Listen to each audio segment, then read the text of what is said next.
Hello, everyone, and welcome to the Nootralize podcast with me, Max, and David. Welcome, David. Thank you. How are you today? I'm doing well on a walk today as well as I Nice. was when we recorded another podcast a couple of days ago. Right. And I'm excited to get into caffeine today. How to use caffeine with you. Oh, that's nice. Yeah, I mean, I use caffeine for sure. hmm I Tell me a think bit it's about amazing. how. You think Sorry? it's amazing? That's nice that you like the effects of caffeine. I think that it can definitely be amazing too, but I think that it can destroy people as well. So I think it's all about how you use it. Yeah, Can you for please tell sure. me a bit about how you use it? Well, at like currently, last couple of days, I've been having 1 to 2 cups of coffee at around lunchtime or morning lunch roughly, and hmm it has like I think the effects of it has been really good on my working performance. Because I have been for some reason being feeling a bit tired and not having the best sleep lately. So using caffeine has been helping with that, but I'm not sure. I mean, just saying those words now, I also kind of get this thought that okay, perhaps it is the caffeine that is preventing me from having good sleep. But then again, I think at the dosage amounts I'm using, I think I should be fine, and the time of day I'm using them. But I am also aware that it could be affecting the sleep no matter how I use it. Right. What time of day do you use caffeine? Well, as I said, it's usually morning to at around lunchtime, no later than that. Okay. Hmm. And 1 to 200 milligrams only. Well, 1 to 2 Correct. cups of coffee. So Yeah. So that's about 1 to 200 milligrams then. yeah. Okay. And how do you I use don't it? think that should have any. Yeah, I will go into my usage very soon. Uh, but just comment on your worry about caffeine impairing your sleep. I don't think it should have a negative effect on your sleep if you use it in such small doses so early in the morning. Mm-hmm. Perhaps it is a drug that you specifically metabolize very slowly so that it stays in your system for a long time. Mm-hmm.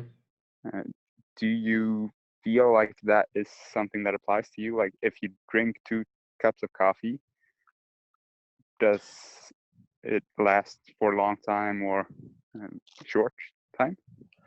I think, well, I think the period of time where I feel the effects most pronounced is for I think like 2, 3, 4 hours after having those cups. But Right. I know that if I have coffee at around like in the evening, I won't be able to fall asleep, Mm. or I'll have trouble falling asleep. Yeah. Yeah. Um, so I stay away from that. Mm. I don't see how like I know some people use caffeine in the evening and they have no issues at all with falling asleep, Yeah. or so they claim at least. I don't understand that. Yeah. My grandma is actually like that. Okay, Well, I doubt that she has like the same quality of sleep that she could have if she wouldn't have used caffeine right. That's an interesting so late. point. I think you mentioned that once when I was we were discussing the use of caffeine, and I said, yeah, well, I'm using it no longer than I back then. I think I was using it until around 3 or 4 in the afternoon, and I thought that was fine. But then you gave me the science on that, and that it actually could stay in your system for up to 12 hours. So even though you have no trouble falling asleep, you may impair your sleep quality. Right. Yes, indeed. I do remember reading a couple of studies on the sleep quality effect, both objective and subjective of late consumption of caffeine during the day. And what was found was that if you use it late in the evening, you may not notice the negative effects.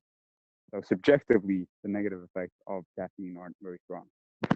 David, can I just ask you to keep your microphone closer to your mouth? Sure. Because Yeah. I think we lost you there for a little bit. Okay, will do.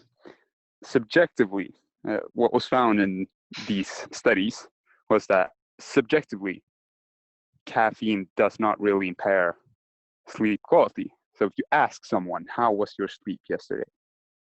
They're likely to not notice the effects that are actually happening in their body.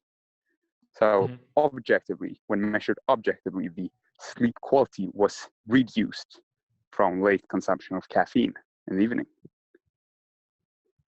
Right. So, okay. So I guess if you do have caffeine late in the evening and let's say you don't have any trouble falling asleep, but your sleep quality is reduced, let's say, you might like blame that on something else. Yeah, perhaps. You won't see the connection between having, I don't know, less focus or whatever the effects would be on you. Maybe blame that on something else rather than the caffeine. Yeah, or perhaps you don't even blame it on anything. You just walk around wondering why you're feeling and performing worse all of a sudden. Right. But yeah, there were, as I recall it, negative effects from using caffeine late, which makes sense as well because you don't really get into such a deep state of relaxation when you've used caffeine in the evening, as you would have had you not used it during your sleep.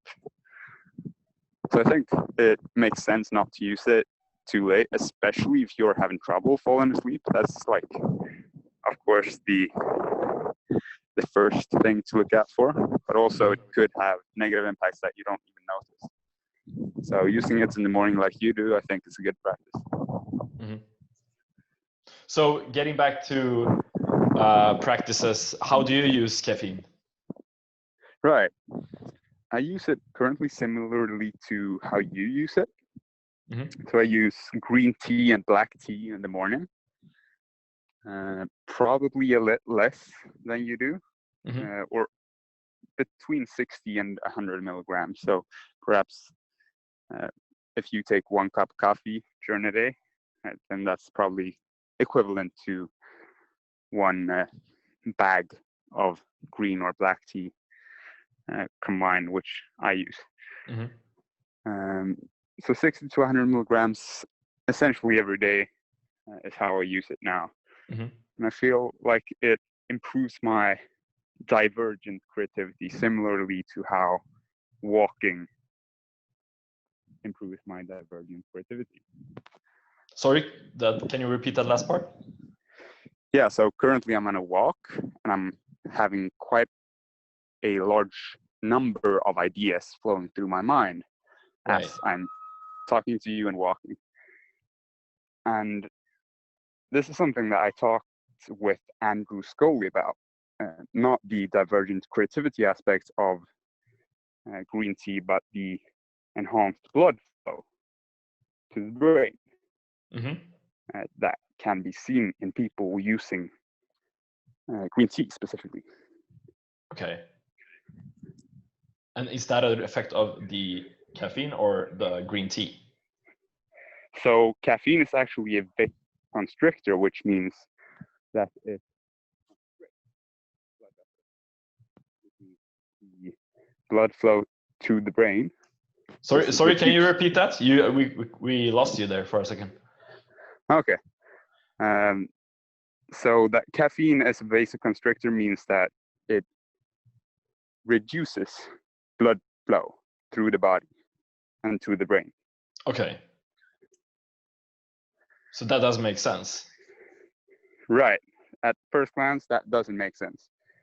But what is interesting about how we as humans usually consume caffeine And this is what Andrew Scully said to me on the Nootralize podcast, is that we consume it with other compounds in tea or in coffee that are vasodilators. So they improve and increase the blood flow through the brain.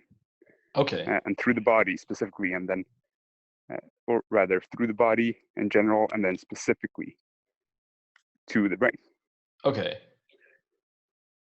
So when you claim that you feel like your creative thinking is improved by having the caffeine, it's not actually the caffeine, it's the tea, or it's the drink. that could indeed be the case.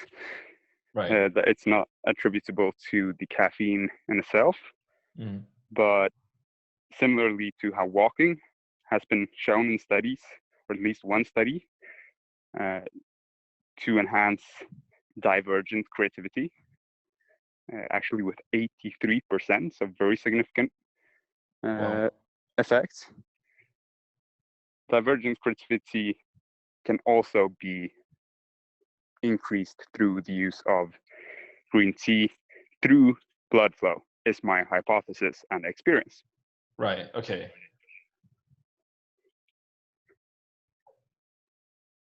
So if you do, like, so if you are using, I guess you couldn't say that you're using caffeine for creative thinking. It's more so the green tea. Yeah, indeed.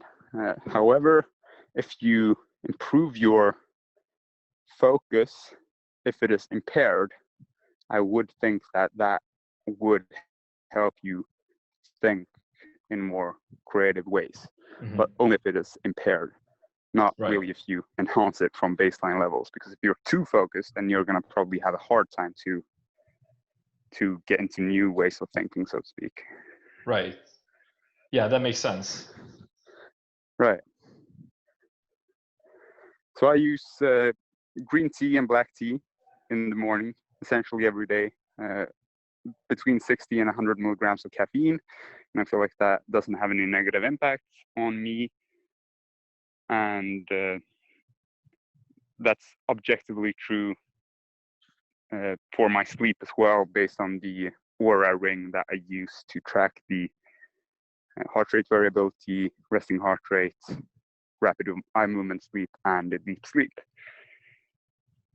Right. So, because you have been gone long lengths without any caffeine, right? Yeah. So what I used to do, and I might take a break for 2 weeks in a bit as well. But what I used to do is take a 2-week break from caffeine essentially every time I had used it just once. So I used to take between 200 and 400 milligrams of caffeine once, and then wait for 2 weeks until I took it again. And then I had great productivity, energy, and I just felt really good during that day because I had no tolerance to it. Right. That sounds like a lot, like to have in one go, but perhaps it's... Yeah, it is. And it does really guarantee that you'll feel really energized, really motivated, and essentially just wants to work. Right. And that is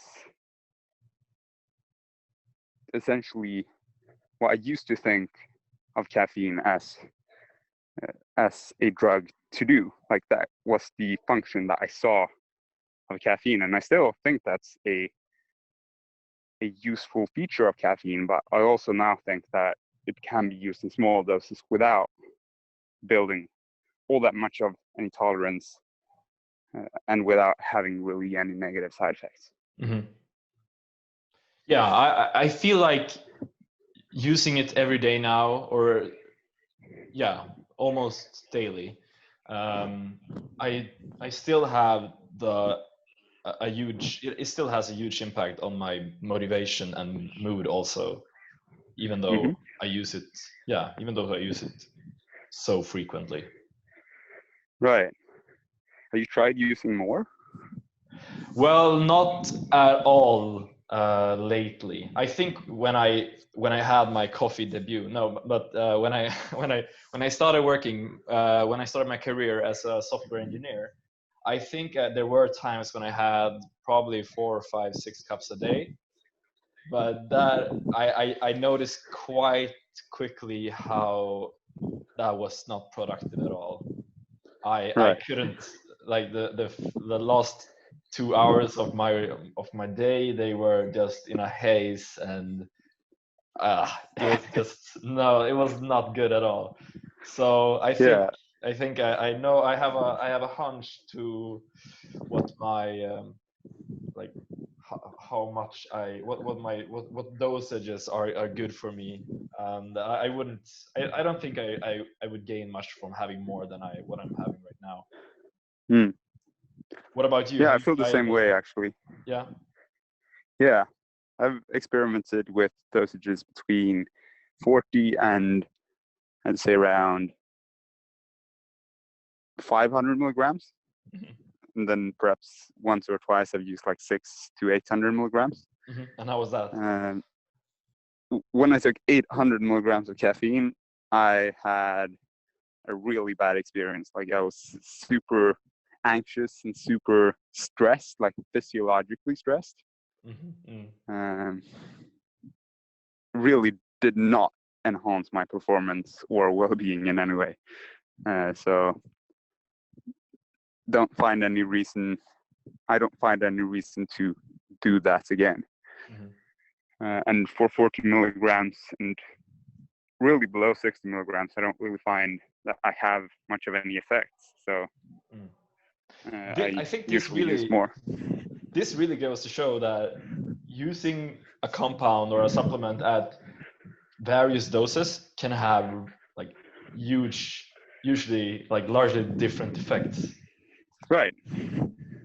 Like Yes. you might think that it would be like a linear, um, like the more you have, the better it is, or I don't know. But it's really like you have to hit the sweet spot to get the great Yeah. effects from it. Right. It's like a U-shaped dose response curve where Mm-hmm. if you have too little or too much, then you'll have worsening effects as compared with the optimal dose. Mm-hmm. I think something that software engineers sometimes talk about is something called Balmer's peak. I'm not sure if any other professions talk about this, but it's where you have one drink. I think it's one beer or whatever, and then you'll perform amazingly. You'll write the best code of your life ever. But then you Right. can have So you're just gonna write a lot of bugs. yeah, if you have too much, is that what you said? Yeah, if you have two drink, like one drink is perfect, two drinks that's awful. Yeah, right. Yeah, that's actually something that Andrew Foley talked about as well. Then studied some alcohol and found that. Well, we're losing you, David. Can you? Is there something Okay, can you wrong? hear me now? Yeah, now it's perfect. Great. So I actually talked with Andrew Scully about the science behind this phenomena of using alcohol for improved cognitive performance. Mm-hmm. And he found that in his research that there is a beneficial effect from using alcohol on memory performance if you use it in very small doses and time it perfectly. Mm-hmm. He didn't recommend it for cognitive enhancement since it is very critical that you get exactly the right dose and use it at exactly the right time relative to when you were exposed to the information that you wanted to memorize. Mm-hmm. That is interesting because I thought that, or I was sort of convinced that alcohol wouldn't ever do anything for me other than Mm-hmm. well, I guess you could make the argument that it's good for socializing or whatever, but it wouldn't ever be worth it due to the hangover and other side effects from it. But perhaps in those small amounts, it can actually be useful. Yeah, I haven't looked into the negative side effects on like neurotoxicity of very small doses of alcohol. I know it's neurotoxic, that kills neurons essentially if you use it in large doses, but perhaps it could be something worth investigating. Indeed. Be careful, everyone. Don't drink Yeah, and drive. precisely. Good that you said that, so that people are aware. Yeah, I'm looking out for our listeners. So yeah, good. Okay, anything else to say about caffeine? no, I think I spilled my beans on it. Mm-hmm. Are you good? Well, I have a question for you. Mm-hmm. If you use 2 cups of coffee each day, do you feel any anxiousness or nervousness as a result of that? Not noticeable, I think. But then again, I mean, I haven't been, since Corona and all of the working from home things, I haven't been socializing that much lately. So I think that would be a good experiment for me to try out, cut out the caffeine entirely, and then see how that impacts my social life. But yeah, that was also something that I was going to mention, because I know that a very common nootropic stack, which basically is that you'll combine nootropics and they'll have synergies with each other, is caffeine and l-theanine. Right. That may be some of the beneficial effects that I'm experiencing, maybe thanks to that combination, because in green tea you have both. Right. Indeed, people tend to use like 100 milligrams of caffeine with 200 milligrams of l-theanine. And people Sorry, tend can to you just repeat that last part? Yeah, sure. People have in history classically used this stack with 100 milligrams of caffeine and 200 milligrams of l-theanine as a improper stack that they find improves focus and calmness while not leading to any negative effects such as anxiousness or jitteriness or anything like that. So basically, you're inhibiting, or you're reducing the effects of the anxiousness you'll get from consuming caffeine with the l-theanine. Yeah, that's essentially the mechanism behind why this that is essentially the effect. So combining the two, as you said earlier, has synergistic effects, not only additive effects. So using both together has a larger effect than just using one of the two separately. So even at low dosages, you may benefit from using l-theanine with your caffeine. You think so? Well, it depends how low. I think that you can definitely use l-theanine in too low doses to notice anything. Like if you use 10 milligrams of l-theanine, that's probably not going to do anything. But yeah, you can probably use like 50 or 100 milligrams of l-theanine. Oh no, I was referring to caffeine actually. Oh, yeah. So, well, you don't experience any noticeable negative side effects from the use of 1 to 200 milligrams of caffeine. Right. But perhaps if you'd up the dose to 300 milligrams, you'd notice some nervousness.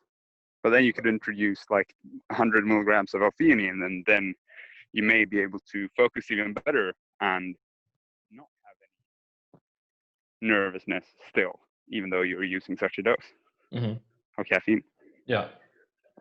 I did use l-theanine for a bit back a year ago, I think. Right. and I'm not sure that it had much of a noticeable effect on me. So I can't say, but perhaps I should try it again with perhaps another brand. Yeah, I mean, there is definitely a large degree of individual variance in how people respond to l-theanine. Some people say that it makes them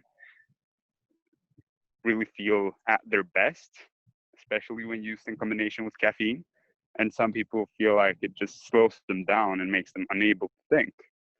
And it does have some quite strong GABAergic properties, which essentially means that it will increase your activity of the GABAergic system, so to speak, so that you have more of a relaxed physiological and probably as well psychological state, because GABA then is this primary inhibitory neurotransmitter in the nervous system, which means that it inhibits your neurons from firing, which means that you'll probably not be very excited and alert and nervous and activated, so to speak. Right. So you can definitely use too much of it as well, and then you'll probably become sedated and unable to think, etc. So you don't want to use too much of either caffeine or l-theanine, because then you're going to have negative side effects. Makes sense. So yeah, I guess it's all about self-experimentation. Yeah, exactly. You always end up here. It's all about self-experimentation. That's what we're all about. Yeah, precisely. Self-experimentation to find what works for you, to maximize the benefits and minimize the risks. All right. So David, do you have anything else that would you like to add? I think that is a good primer on how to use caffeine for maximum cognitive performance and minimal negative side effects. So no, I'm satisfied. How about you? I think I'm all good. So thank you everyone for listening, and I hope to see you back here for the next episode. See you soon. Bye. Bye.